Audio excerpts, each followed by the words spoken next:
Are you worried you're addicted to your smartphone?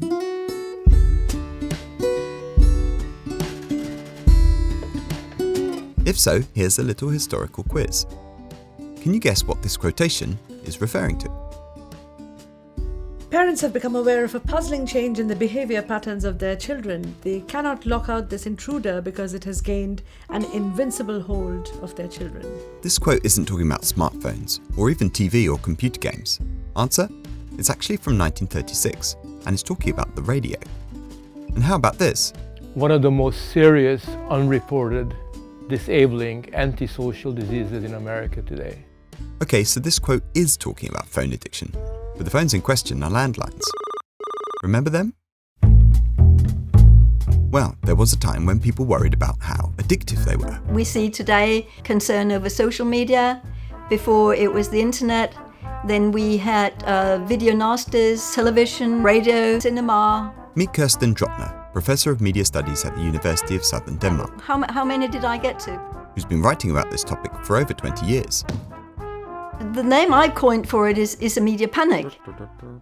Huh? Whenever a new medium arrives on the social scene, it is taken up in a big way, then we see these very, very stark emotional reactions. According to Kirsten, when you look through history, one can see the same pattern of concern repeating itself, often even using the same language and metaphors. So today there's lots of talk of social media addiction, comparing it to drugs. But it's easy to forget that Pac-Man, pinball and television were described in the same way. Or reports talk of the addictive dark side of social media, echoing the way that computer games were described.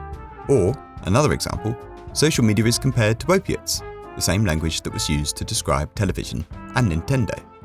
And the drugs metaphor goes further back. What do you think was described as the marijuana of the nursery because they were so addictive?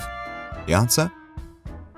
Comic books, which by the middle of the 20th century had got people so worried about their addictiveness that there were bestsellers about the harm they were doing young people, official inquiries, even public burnings. Okay, last quote. Nothing but narcotics, as destructive of real life and real living as cocaine. As destructive as cocaine? That would be the novel. Novels were silly, novels were enervating, novels were the worst form of mental food, novels were narcotic, novels were addictive. This is Anki Mukherjee from the University of Oxford, and she's talking about a time when lots of people were genuinely worried about people reading. So you had reviewers of children's literature writing in journals saying this is terrible for children, it's terrible for children to be given books. It was fear they would become addicted. And this is Frank Ferretti, who's written extensively about this phenomenon. And pretty much in the same way that we see the social media today being responsible for uncivil behavior and for a variety of sins, so too in the 18th century, the novel was the target of that kind of criticism. You can find novels described as evil, as a vice, and blamed for violence. And yet today, if anything, people are worried that young people are not reading enough novels. Whether it's radio, telephones, comic books or novels, we see a similar pattern. There's a kind of historical amnesia that media, for example, that 20 years ago were really, the object of concern, then all of a sudden we don't hear very much about it.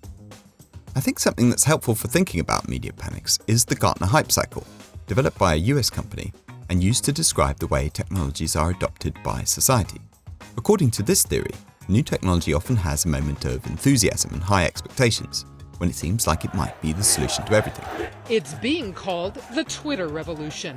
This is then followed by a crash, a period of disillusionment and skepticism, before both hype and fear level off and everyone basically calms down. But with media panics, while the concerns about each particular media might fade, the overall state of anxiety continues, as something new fills the gap. So why do media panics keep occurring? One straightforward explanation for media panics is that adults have a natural parental concern for the young, not remembering, because they were children at the time, that the generation before had similar worries about them. Another possible explanation is something called the third-person effect, which describes a tendency to believe that other people will be more affected by a media message than you are.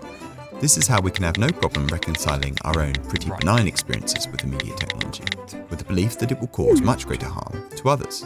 There's a very negative, impoverished view of what human beings are in a lot of the discussion on the media. They're really too stupid, they're uneducated, they cannot deal with the complexities of everyday life, and therefore they become pretty much the prisoners of the media. A final theory is to do with something social scientists call cultural capital. The idea is that along with economic capital and social capital, one thing that establishes your position in society is your knowledge about culture. And this is especially true for those most often concerned about new media.